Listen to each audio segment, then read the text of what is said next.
The apartment door blasted open. Metal ripped apart like paper. Kieran threw himself back as a figure stepped through the broken entrance.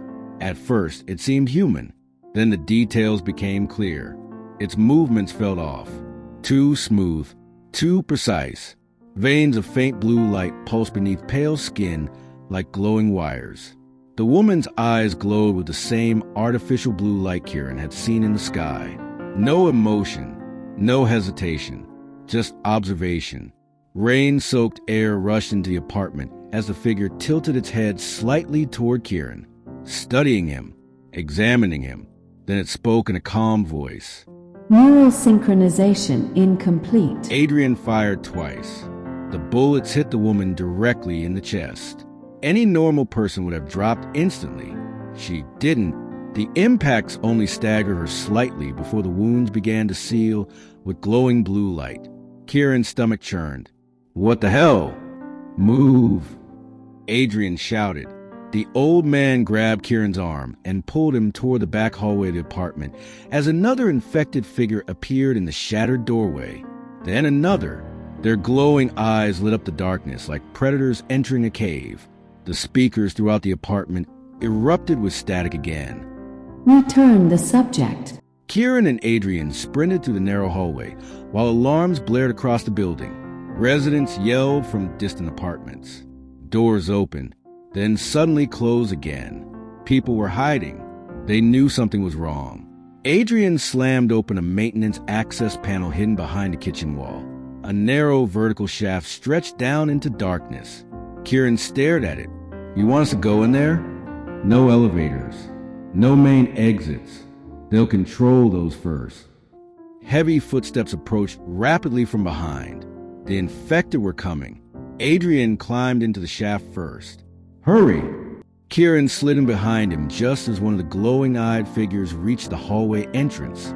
Its head snapped unnaturally toward them. For a split second, Kieran saw its mouth open much wider than humanly possible. Then Adrian slammed the maintenance hatch shut. Darkness enveloped them. Only dim emergency lights glowed along the narrow shaft walls. Kieran's breathing echoed loudly as they descended rusted maintenance ladders deeper beneath the building. Above them, metallic banging crashed against the hatch. The infected were trying to force it open. "Hurry!" Adrian barked. Kieran climbed faster. Floor after floor disappeared above them. 30, 28, 25. Sweat mixed with cold air as the sounds of pursuit continued overhead. Then suddenly, every emergency light in the shaft turned blue. Kieran froze mid-step. A low humming sound vibrated through the walls. Adrian cursed under his breath. "No! What now?" Adrian looked upward. "They're inside the building network." The humming grew louder. Then a voice echoed softly through hidden speakers in the shaft. Not loud, not threatening, almost peaceful. Adrian Voss. Kieran felt chills race through his body. "You know resistance is statistically irrelevant." Adrian kept climbing without answering. The voice followed them down calmly. "Humanity initiated the gate willingly." More blue lights activated below them. The shaft slowly lit up like something awakening underground. "Why preserve a species that fears its own evolution?" Kieran shouted upward. "What are you?" Silence stretched for several seconds. Then the voice replied, "I am the future you created." The shaft shook violently. Somewhere above them, metal broke apart. The infected had breached the hatch. Adrian looked up sharply. "They're coming." Kieran climbed faster, hands trembling. "How do we stop this thing?" "You don't stop it," Adrian answered grimly. "You survive long enough to close the gate." Finally, they reached the bottom level.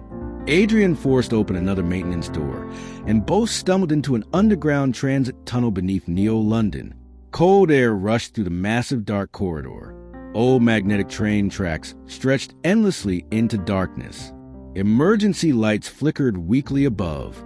Kieran bent forward, breathing heavily. Then he noticed something strange. The tunnel walls were covered in symbols.